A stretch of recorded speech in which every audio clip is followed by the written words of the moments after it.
Bonjour et bienvenue dans cette nouvelle vidéo du blog Digital Painting Tutorial.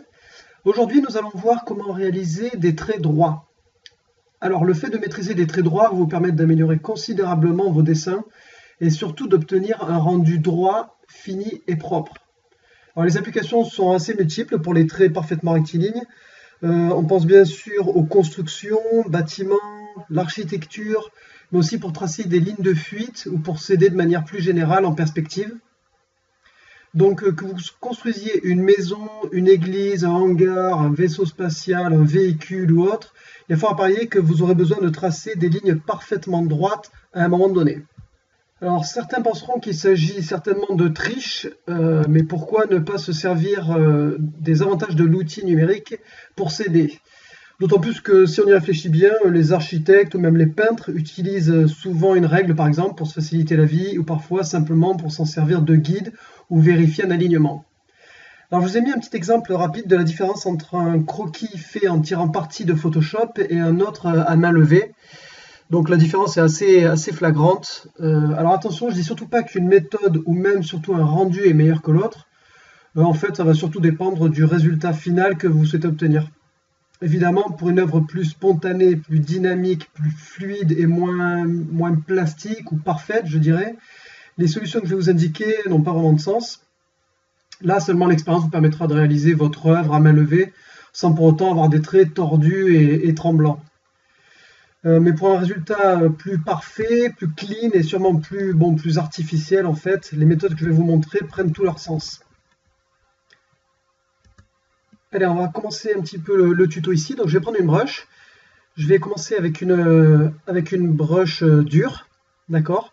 Je réduis un petit peu la taille de la brush et je commence à m'échauffer un petit peu en essayant de faire des traits, voilà, le plus droit possible avec l'angle qui me convient le mieux. C'est de tracer des traits parallèles. Donc ensuite j'essaye avec des traits verticaux pour voir un petit peu, pour m'échauffer et pour voir si j'arrive à faire des traits à peu près droits. À l'horizontale également. Donc on voit voilà, que les traits ne sont pas toujours très horizontaux, très droits. Donc maintenant je vais essayer de tracer même dans un autre angle qui n'est pas vraiment à ma main en fait. Donc là c'est dans une diagonale qui ne me convient pas beaucoup, je suis droitier. Donc là on voit que c'est un petit peu plus difficile d'atteindre ces droites.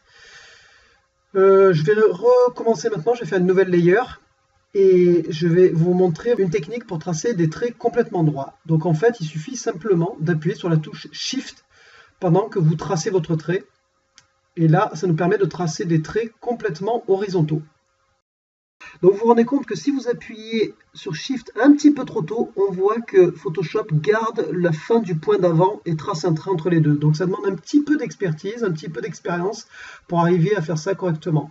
Là maintenant, rebelote, j'essaye ce coup-ci avec des traits verticaux pour voir un petit peu. Voilà, donc là avec la touche Shift, vous voyez qu'on obtient des traits complètement rectilignes. Et on garde la pression du stylet en fait sur l'épaisseur et sur l'opacité du trait. Donc ça c'est une autre technique. Vous voyez que là on ne peut que avoir des traits horizontaux ou verticaux. Je recommence, je vais faire un nouvel exercice, je fais une nouvelle layer. Et là, je vais vous montrer une technique pour faire des traits complètement droits. Il suffit d'appuyer sur Shift et de cliquer. Donc vous faites Shift, clic, et Photoshop relie vos anciens points. Voilà, votre dernier point, il le relie avec le nouveau point.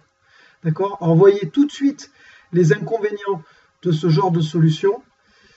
C'est simplement que, en fait, quand vous avez la pression du stylet qui est configurée, eh ben en fait, Photoshop va garder la brush que vous avez et relier les points entre eux, normalement en gardant la sensibilité du stylet. Évidemment, comme on n'appuie pas entre les traits, eh ben, il considère que le trait est très fin au début et s'épaissit un petit peu sur la fin avec un peu plus de pression. Donc ça, on voit rapidement les inconvénients de ce genre de solution avec des brushes pour lesquels la sensibilité du stylet est activée. Donc, on va faire un nouveau test maintenant. J'ai une petite astuce pour contrecarrer ça. En fait, il suffit de désactiver complètement la sensibilité du stylet.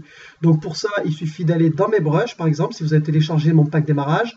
Il suffit d'utiliser donc les brushes qui sont en bas de la liste. Donc il suffit de descendre en bas de l'ensemble des brushes et d'aller chercher les hard mechanical. C'est-à-dire que celles-là, elles n'ont pas du tout la sensibilité du stylet appliqué, ce qui fait qu'elles tracent des traits opaques et homogènes.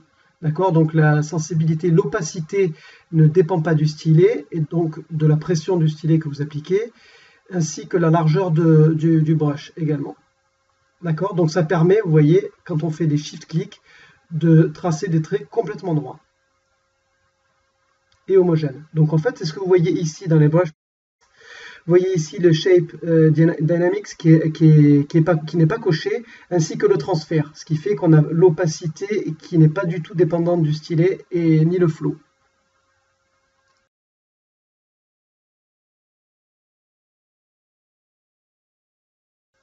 Alors qu'en revanche, si je remonte sur la brush que j'avais initialement, donc la Hard Round, si je retourne dans les brushes, voilà, on voit ici que le transfert était activé qui dépendait de la pression du stylet.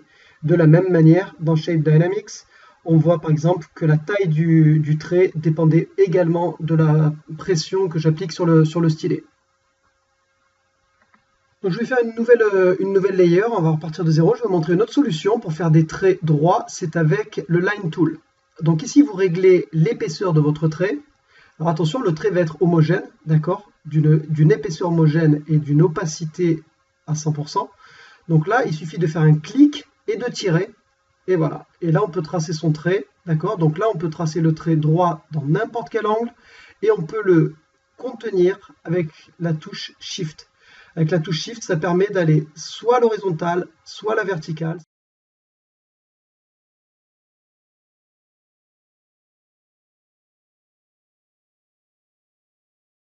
Ça a même un avantage, on peut aussi aller en diagonale si on monte suffisamment. Voilà, on arrive à atteindre la diagonale. D'accord? Donc l'avantage du Line Tool, c'est qu'on peut effectivement faire des traits qui sont horizontaux, verticaux ou à 45 degrés. Très facilement, en tout cas bien contrôlé. Ça a un inconvénient majeur, vous voyez, je zoome. L'inconvénient majeur du Line Tool, c'est que les extrémités des traits sont complètement droites. D'accord? Donc on perd le côté un petit peu naturel, le côté un petit peu organique d'un trait fait avec le stylet directement et avec un brush.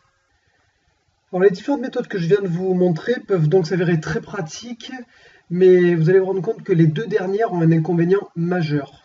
Je ne sais pas si vous avez remarqué, mais le trait a tout le temps la même épaisseur en fait, et la même opacité.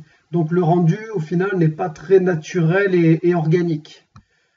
Voilà, alors pour conclure ce tuto, je dirais que c'est à chacun de voir quelle méthode il préfère, avec laquelle il est le plus à l'aise.